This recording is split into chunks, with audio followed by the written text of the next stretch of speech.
할렐루야. 인사 나누겠습니다. 반갑습니다. 참 잘 오셨습니다. 아침 저녁으로 좀 살만하시죠? 네, 정말 살만할 날이 올 줄 믿습니다. 얼마 전에 우리 통계청에서 경제활동 인구 조사를 발표했는데 거기 따르면 지금 15세부터 29세 사이에 쉬는 청년이 올해 7월 기준입니다. 44만 3천 명 가량 된답니다. 쉬는 청년이 뭡니까? 학교 다니는 학생, 군에 있는 청년, 활동 직장에서 일하는 청년들, 아니면 직장 다니다가 잠시 실직 상태, 이게 다 빼고 그야말로 일하지 않는 청년, 구직 활동조차 안 하는 그 청년을 말하는데 무려 44만 3천 명. 놀라운 것은 이 수치가 코로나19가 한창이던 2020년 수치와 거의 비슷하다는 거예요. 이 연령층의 약 5.4% 정도가 쉬는 청년이랍니다. 그럼에도 불구하고 청년들이 좋아하는 직장, 선호하는 직장에서 사람을 찾는다, 직원을 채용한다, 공지만 하면 그 경쟁률이 수십 대, 심지어는 100대 1 이상이 되기도 하죠. 하지만 아이러니컬하게도 기업들은 사람이 없다, 구인난이라는 이야기를 합니다. 인류 기업일수록 인사 담당자들 엄청난 압박을 받고 있답니다. 전 세계를 다녀서라도 좋은 인재를 구해오라는 경영진의 압박이 심하기 때문에, 사실 기업 입장에서 보면 현재 우리나라 대학 졸업자들 중에서는 기업이 원하는 인재를 찾기가 그리 쉽지 않답니다. 그래서 하는 말이 사람 많은데 사람이 없대요. 말이 안 되죠. 사람은 참 많은데 기업에서 원하는 사람은 없다는 거예요. 이처럼 기업들은, 최고의 기업은 최고의 인재가 맡는다는 인재 경영을 외치면서 경쟁적으로 인재 발굴에 혈안이 되어 있습니다. 그러면 기업이 찾는, 기업이 원하는 인재는 도대체 어떤 사람입니까? 다음 세 가지 요소를 두루 갖춘 사람이라고 할 수가 있어요. 첫째는 캐릭터입니다. 성품이에요. 사람의 됨됨이가 중요하다는 이야기고요. 둘째는 컨피던스, 능력입니다. 일을 맡기면 일을 처리할 수 있는 능력이 있어야 되죠. 세 번째는 커미트먼트, 소명감이 필요하다는 거예요. 직장인으로서 애사심을 가지고 직장을 위해서 일할 수 있는 그런 사람을 원한다는 거죠. 그러니까 기업이 찾고 있는 인재는 바로 이 세 가지 C가 있는 사람이면 좋겠다는 이야기를 합니다. 근데 성경을 보니까 우리 하나님도 사람을 찾으세요. 누구도? 우리 하나님도 사람을 찾으세요. 어떤 새로운 일, 새로운 사역을 시작하실 때 제일 먼저 하시는 일이 뭡니까? 그 일에 적합한 사람을 찾으시는 거예요. 창세기 12장 말씀 보면 하나님이 새롭게 인류 구원의 역사를 시작하시면서 제일 먼저 하신 일이 뭐예요? 갈대의 우르에 살고 있었던 아브라함을 찾아내신 겁니다.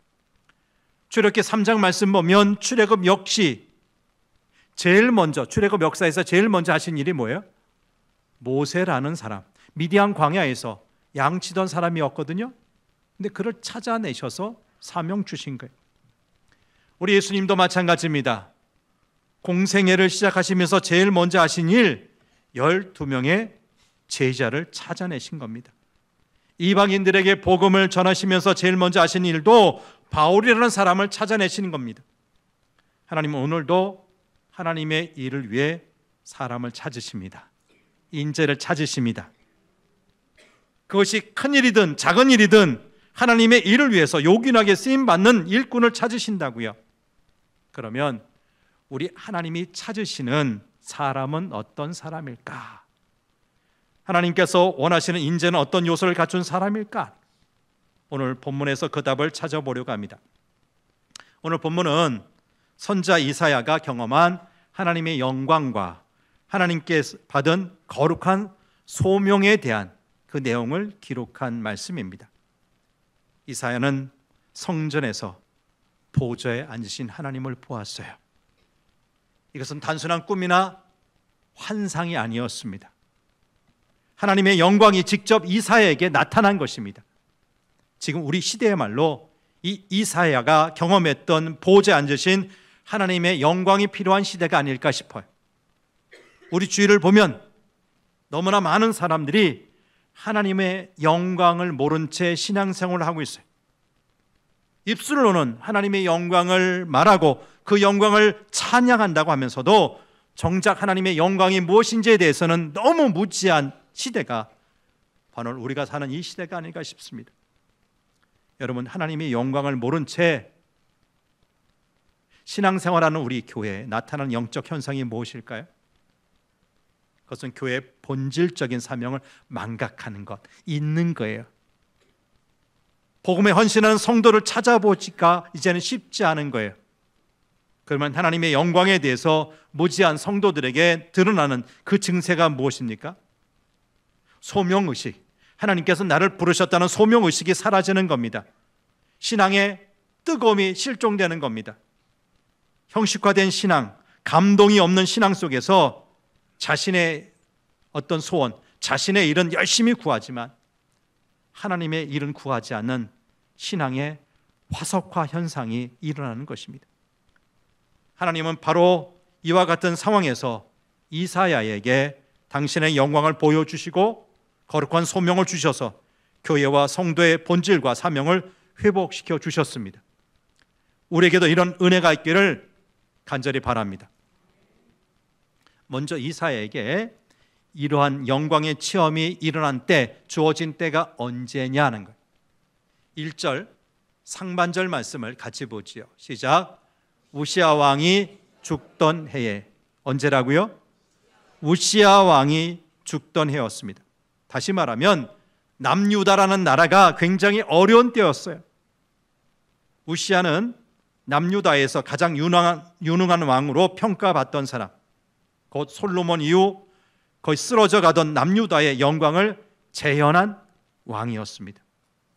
그가 통치할 당시 남유다는 제2의 솔로몬 시대라고 불릴 만큼 경제적으로나 군사적으로 막강했습니다. 하지만 그의 말년 제사장을 무시하고 자신이 직접 제단을 쌓으려다가 그만 나병에 걸리고 말아요. 그리고 8년이라는 고통의 시간을 보내다가 죽습니다. 이사야와 유다 백성들은 하나님께서 이 우시야에게 긍휼을 베푸시어서 그를 다시 살리시고 계속해서 남유다를 다스리게 해주실 것을 기대했습니다. 그러나 우리 하나님은 우시야를 살리지 않으셨어요. 하나님이 우시야를 그냥 죽게 하셨다는 것은 유다 사람들에게 충격적인 일이었습니다. 그의 죽음은 그들이 기대했던 것이 다 무너졌다는 것을 의미합니다. 이 우시야를 신뢰했고 우시야에게 큰 기대를 걸었던 유다 백성들에게 이 우시야의 죽음의 소식은 충분히 절망할 소식이었습니다. 바로 그때 이사야가 성전에 들어간 거예요. 믿고 의지하던 우시야가 죽었습니다. 앞으로 이 나라 어떻게 될 것이지? 그의 아들 요담은 아버지 우시야에 비하여 아무것도 아니었어요. 우시야 시대 이 번영과 안전이 계속 이어갈 수 있을지 굉장히 걱정되지 않을 수가 없었어요. 이사야는 이런 답답한 마음을 토로하기 위해서 성전을 찾은 것입니다.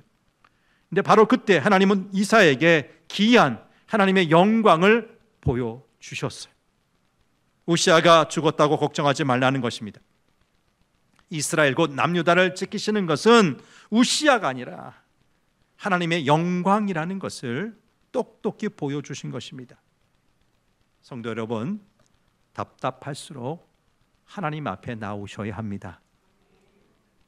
끝장이라고 생각할 때 하나님 앞에 나와야 합니다. 다른 데 돌아다녀 봐야 소용없습니다. 비록 신세 한탄을 할지라도 교회로 기도하는 자리로 나와야 합니다. 지금까지 이사야는 성전에 나와 기도할 생각 안 하고 나병에 걸린 우시아가 머물던 왕의 별국만 쳐다보고 있었습니다. 우시아가 치료받고 회복되기만 바라보고 있었습니다. 그런데 그 우시아가 죽었습니다. 우시아가 죽자 비로소 이사야가 성전을 바라본 것입니다. 벌써 30년이 됐네요. 1995년 1월 17일에 발생해서 6,434명이 죽은 일본의 고베 대지진을 기억하실 겁니다. 사진 좀 보여주시죠. 이미 지금은 다 복구되어서 멋있는 모습을 회복했는데, 여러분 그때 그 참상의 한 사진이에요. 다음 장면 보여주세요. 그런데 일본에서 사역하시는 여러 선교사님들의 이야기를 들어보니까 이 지진이 나기 전 이 고베라는 도시는 일본의 자존심이었답니다. 21세기형 도시요, 최첨단의 기술과 과학으로 지어진 도시로 많은 사람들의 각광을 받았다는 겁니다. 바다를 메워 만든 포트 아일랜드라는 미령 해상 도시를 만들어 수많은 관광객들을 유치하기도 했어요. 다음 장면, 도시의 이름이 신의 집, 고베라는 것은 신의 집이라는 뜻이랍니다. 그런데 이 귀신의 집이 지진 한 방에 무너지고 말았어요. 지진이 한번 발생하니 최첨단의 기술과 과거로 완성된 그 훌륭한 도시가 완전히 무너지고 말았어요. 다음 장면 계속 보여주세요. 인류의 자존심이었던 타이타닉호가 침몰하고 바벨탑이 무너진 것도 하나님께서 우리 인간의 교만을 치신 것 아닙니까? 여러분, 우시아가 죽었다는 것은 이사야가 지금까지 의지했던 가장 중요한 것이 무너졌다는 것을 의미합니다. 그런데 이사야는 이 위기의 순간에 하나님 앞에 나와 하나님을 만나게 되었어요. 그리고 우시아가 아니라 하나님께서 이사야 선자의 기초가 되심을 체험했어요. 여러분, 우리도 그동안 하나님 외에 의지했던 것이 있었다면 그것을 하나님으로 바꿔야 합니다. 그것은 우리 인생의 기초를 바꾸는 것입니다. 세상에 흔들릴 것들은 우리 삶의 기초로 삼거나 그것을 의지해서는 안 됩니다. 영원토록 변함없고 회전하는 그림자조차 없으신 우리 하나님만 의지하시기를 바랍니다. 그럼 성전에서 이 이사야가 본 것이 무엇이었습니까? 1절 하반절 말씀을 같이 읽어보죠. 큰 소리로 시작. 내가 본즉 주께서 높이 들린 보좌에 앉으셨는데 그의 옷자락은 성전에 가득하였고, 이사야는 높은 보좌에 앉아 계신 하나님의 영광을 보았어요. 그동안 이사야나 유다 백성들이 바라본 것은 우시아라는 왕의 보좌였습니다. 그들은 강력한 우시아의 보좌를 바라보다가 그만 하나님의 보좌를 바라보는 것을 잊어버리고 말았어요. 그동안 이사야가 성전을 찾지 않았거나 기도하지 않았던 것은 아닐 겁니다. 그러나 마음을 다해 성전에 계신 하나님을 바라보면서 간절하게 기도한 적이 별로 없었어요. 왜? 믿을 것, 바라볼 것이 있었기 때문입니다. 우시아는 선자 이사야와 친척이에요. 이사야는 우시아의 그늘 밑에서 아주 보장이 된 선지자 생활을 하고 있었던 것입니다. 그래서 이사야는 다른 백성들과 똑같이 하나님의 보좌보다 우시아의 보좌를 더 의지했던 것입니다. 그래서 우시아가 살아있는 동안 성전에 오긴 했지만 간절히 기도할 생각하지 못했어요. 성전에 오긴 했지만 하나님의 보좌가 얼마나 높은지 알지 못했어요. 그러나 우시아가 죽고 나자 하나님은 우시아의 보좌만 의지하고 있는 미련한 유다 백성들을 깨우시기 위해서 제일 먼저 이사야에게 높이 들린 하나님의 보좌를 보여주신 것입니다. 그들이 바라봐야 할 보좌는 우시아의 보좌가 아니라 하나님의 보좌라는 것을 똑똑히 알려주신 것이죠. 세상 사람들은 눈에 보이는 권력자가 자신의 모든 것을 좌우한다고 생각합니다. 그래서 권력이 바뀌면, 정권이 바뀌면 기업하는 사람들이 그 권력의 실세들과 친해 보려 줄을 서는 것 아닙니까? 그러나 세상의 모든 것을 결정하는 것은 우시아의 보좌가 아닙니다. 겉으로는 그렇게 보인다 할지라도 사실은 보이지 않는 하나님의 보좌에서 세상의 모든 일들이 결정이 되고 집행되는 겁니다. 하나님의 보좌가 높이 들렸다는 것은 이 보좌야말로 이 세상의 모든 것을 다 다스리는 보좌라는 의미지요. 그러므로 높이 들린 하나님의 보좌를 의식하고 그 보좌에 앉으신 분과 귀한 관계, 정상적인 관계를 이어가는 것 너무 중요하다는 사실 아시길 바랍니다.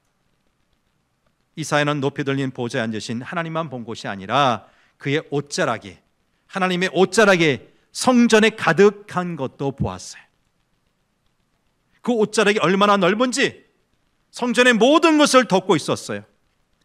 이것은 하나님의 영광의 옷자락으로 이 세상의 모든 죄를 덮는 은혜의 옷자락이요, 우리의 허물을 덮어주는 은총의 옷자락이요, 우리 교만과 실수를 덮어주는 용서의 옷자락이요, 우리 실패와 절망을 희망으로 덮어주는 자비의 옷자락이라고 할 수가 있습니다. 여러분, 우시의 옷자락, 인간의 옷자락으로는 우리의 필요를 다 덮지 못합니다. 과거 저희 두 아들이 어렸을 때 사용하던 큰 타올 2장이 있었어요. 똑같은 것, 큰 아이, 작은 아이 용으로 사용했던 적이 있는데, 밤이 아닙니다.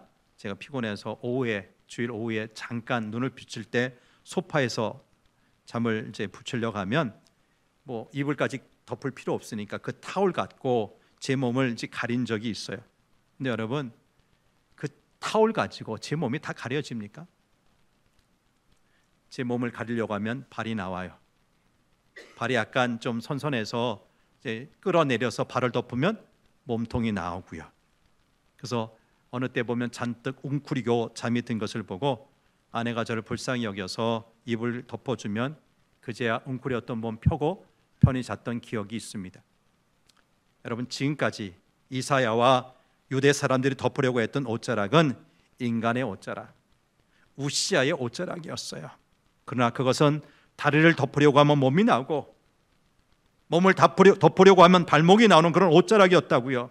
그런데 그들은 지금 그 옷자락이 없어졌다고 실망하고 좌절하고 있습니다. 그런데 이 상황에서 이사야가 본 것이 뭐예요? 우시아의 옷자락과는 비교가 안 되는 성전에 가득한 누구의 옷자락? 하나님의 옷자락을 본 겁니다. 여러분, 이 시간 이 하나님의 옷자락을 보고 경험하고 가시기를 바랍니다. 지금까지 여러분이 의지했던 인간의 옷자락, 다리를 덮으면 몸이 나오고 몸을 덮으면 다리가 나오는 그런 옷자락의, 우시아의 옷자락은 버리고 우리의 모든 것을 덮고도 가리고도 남는 우리 하나님의 옷자락을 경험하고 가시길 바랍니다. 이 옷자락에 덮여야 우리 사명 감당하게 될 것이고 하나님께서 기대하시는 삶을 살게 되는 것입니다. 그러면 하나님 왜 이 옷자락, 하나님의 옷자락을 보여주셨습니까? 앞으로 하나님이 이사야에게 기대하시는 사역이 무엇입니까? 지금까지 우시아의 그늘 아래 해왔던 것 같은 아주 편안한 쉬운 사역이 아니에요. 평탄한 사역이 아니에요. 오늘 본문 다음인 9절 이하 말씀을 보면 이제부터 하나님께서 이사야에게 부탁하시는 사역은 아주 기가 막힌 사역입니다. 아무리 전해도 듣지 않고 아무리 말해도 깨닫지 못하는 그런 상황에서 하나님의 말씀을 전하는 그런 사역을 말합니다. 그런데 이 사역을 어떻게 인간의 옷자락, 우시아의 옷자락만 붙들고 감당할 수 있습니까?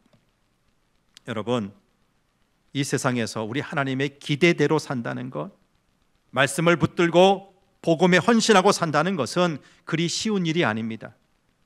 내 생각과 내 계획대로 되는 것이 아니지요. 마치 이사야가 앞으로 해야 될 사역과 같은 것입니다. 누가 알아주지 않습니다. 우리가 믿음으로 사는데도 세상이 인정해주고 격려해주고 박수주지 않습니다. 오히려 조롱하고 박해할 것입니다.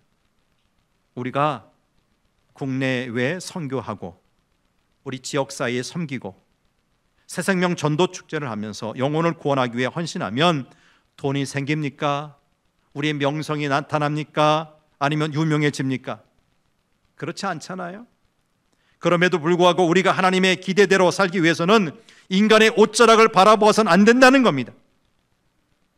우리 하나님의 영광의 옷자락, 그 은혜의 옷자락에 덮여야 합니다.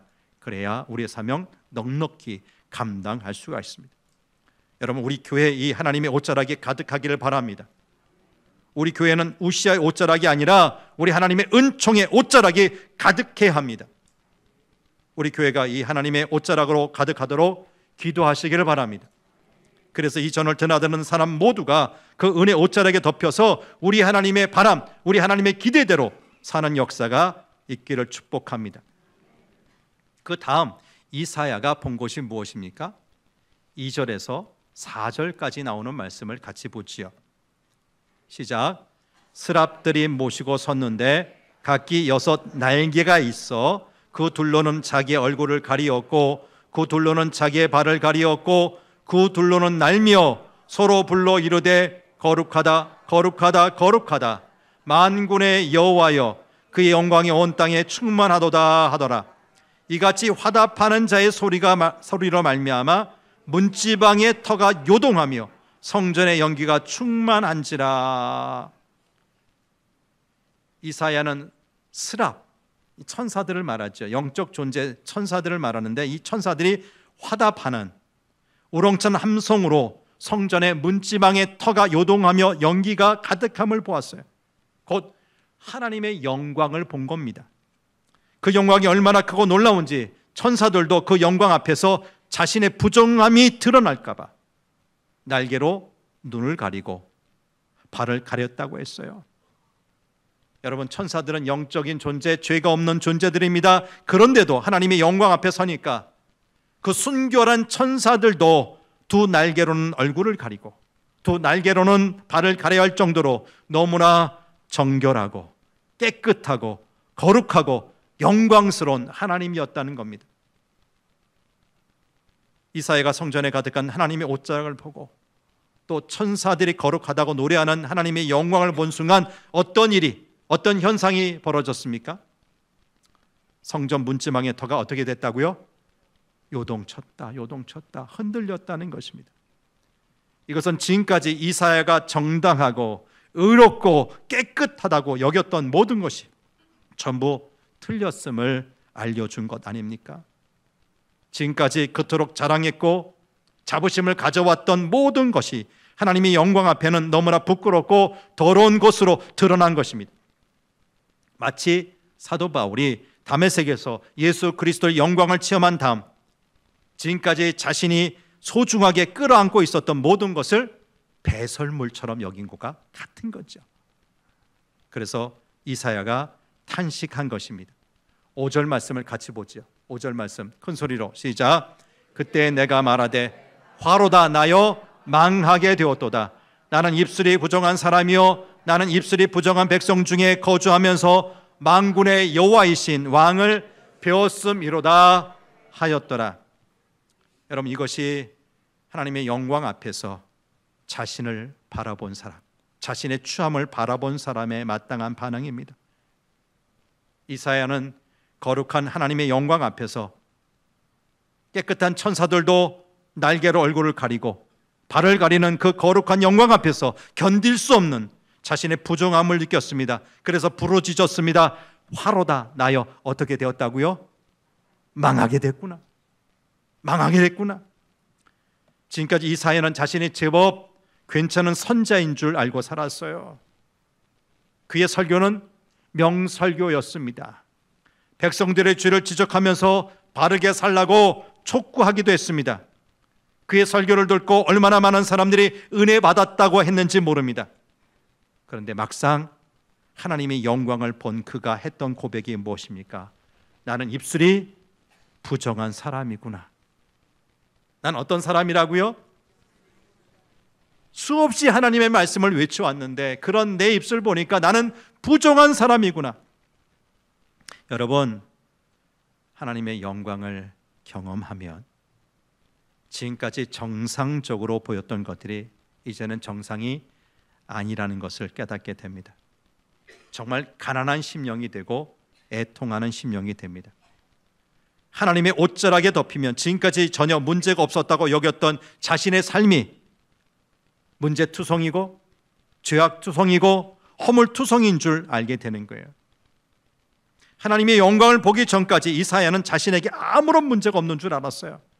자신은 썩 괜찮은 선조로 알았어요. 마찬가지 하나님의 영광을 보기 전까지 우리 대부분의 성도들은 감동 없는 신앙생활, 기쁨이 없는 신앙생활이 정상적인 줄 압니다. 하나님께 예배하는 이 예배 시간에 지각하거나 하나님의 말씀을 들으면서 습관적으로 조는 것이 별 문제가 되지 않는 줄로 알아요. 하나님의 영광 앞에 서기 전에는 복음에 관심이 없어서 다른 사람이 지옥에 가든지 말든지 나의 일을 하기에 바쁜 삶이 지극히 정상인 줄 알아요. 그러나 성전에 가득 찬 하나님의 영광을 경험하면 그런 나의 신앙이 얼마나 비정상적이고 그런 식으로 이어져 왔던 나의 삶은 하나님의 기대와 상관없는 삶, 하나님께 합당치 않은 삶이라는 것을 알게 되는 거죠. 그래서 탄식하는 겁니다. 화로다 나여 망하게 되었구나. 망하게 되었구나. 여러분, 나의 이 모습으로 어떻게 하나님 앞에 설까? 죽는 것이 마땅하다. 나는 죽어야 한다는 말 아닙니까? 여러분, 이 탄식이 있어야 참된 신앙생활이 시작이 됩니다. 우리에게 이런 탄식이 흘러나올 때 비로소 하나님은 우리를 새롭게 하십니다. 이사야가 그렇게 탄식할 때 하나님은 천사를 보내서 제단 위에 있던 숯불로 이사야의 입술을 찢어주셨어요. 그리고 말씀하셨어요. 7절 하반절 말씀을 같이 보죠. 7절 하반절 시작. 내 죄악이 제하여졌고 내 죄가 사하여졌느니라. 내 악이 제하여졌고 내 죄가 사하여졌느니라. 여러분, 오늘 이 제단 위에서 이글거리는 숯불에 타고 계시는 속죄양 되신 우리 예수님, 우리의 모든 죄를 짊어지시고 하나님의 진노를 담당하시기 위해서 십자가에서 물과 피를 다 쏟으신 다음 이 제단에서 타고 있는 우리 예수님의 희생을 바라보시길 바랍니다. 우리의 모든 탄식과 절망과 비참함을 새로운 생명과 소망으로 바꾸시기 위해서 자신의 몸을 온전히 불살하고 있는 어린 양 예수님 그리스도를 바라보시자고요. 우리가 우리의 죄를 자복하면서 하나님, 제가 이처럼 부정합니다. 저는 하나님께 도무지 합당하지 못한 사람입니다. 저는 죽는 것이 마땅합니다 라고 고백하며 탄식할 때 우리 주님 뭐라고 말씀하실까요? 내가 너를 위해서 죽었단다. 내가 너를 위해서 대신 진노를 담당했단다 하시면서 우리에게 사죄의 은총을 허락하실 것입니다. 여기서 하나님이 천사를 통해서 이사의 입술에 숯을 대셨다는 것은 하나님 앞에 자신의 허물과 부정한 것을 드러내고 회개하는 사람마다 용서함 받고 죄사함을 받는다는 것을 보여줍니다. 하나님 앞에 나와서 하나님의 영광을 보고 그 옷자락의 은총에 사로잡혀 자신의 부정함을 내어놓고 탄식하는 자마다 모두 용서함을 입을 것입니다. 어떤 죄나 어떤 부정함도 깨끗이 제거될 것입니다. 우리는 입에서 나오는 말로 죄를 범할 때가 얼마나 많습니까? 그것이 변해야 합니다. 우리 하나님께서 뜨거운 숯불로 우리 입술 찢어주셔야 합니다. 그래서 우리의 입과 혀가 다시 태어나야 합니다. 이사야는 부정한 입술을 갖고 하나님이 영광을 보았기 때문에 죽을 줄 알았어요. 정말 죽을 줄 알았어요. 하지만 하나님은 그런 이사야를 고쳐주셨습니다. 그리고 가장 거룩한 입술을 만들어 주셨습니다. 부정한 입에서 하나님의 입을 대신하는 입으로 바꿔주신 것입니다. 여러분, 우리 입도 이렇게 변화되기를 바랍니다. 우리의 손도, 우리의 발도, 우리의 눈도, 우리의 마음도 이렇게 변화되기를 바랍니다. 변화되기를 바라는 바로 그곳에 하나님의 성전의 숯불이 닿기를 바랍니다. 그래서 하나님을 대신하는 손이요, 발이요, 입이요, 마음이 되기를 축복합니다. 그때 비로소 하나님은 이사야에게 이런 음성을 들려주셨어요. 8절 중간에 있는 말씀을 보겠습니다. 시작. 내가 누구를 보내며 누가 우리를 위하여 갈고. 도대체 내가 누구를 보내지? 누가 우리를 위해서 가지? 지금까지 이사야가 선지자 노릇을 해왔지만 진정한 하나님의 선지자 노릇은 이 음성을 듣고 나서부터입니다. 누가 우리를 위하여 갈고? 하나님은 하나님의 영광을 발견하고 그 영광 앞에서 탄식하며 주의 은총을 경험한 자에게 무너진 교회를 회복시키고 세상을 구원할 일꾼의 사명을 감당하기를 기대하고 계십니다. 하나님의 음성을 들은 이사야는 이렇게 화답했습니다. 8절 제일 마지막 부분입니다. 8절 제일 마지막 시작. 그때 내가 이르되 내가 여기 있나이다. 나를 보내소서. 여러분, 이런 위대한 결단과 축복이 오늘 우리 가운데 있기를 소망합니다. 죄인인 이사야는 하나님의 영광 앞에서 꼼짝없이 죽는 줄 알았어요. 망하는 줄 알았어요. 근데 하나님의 말씀이 들렸습니다.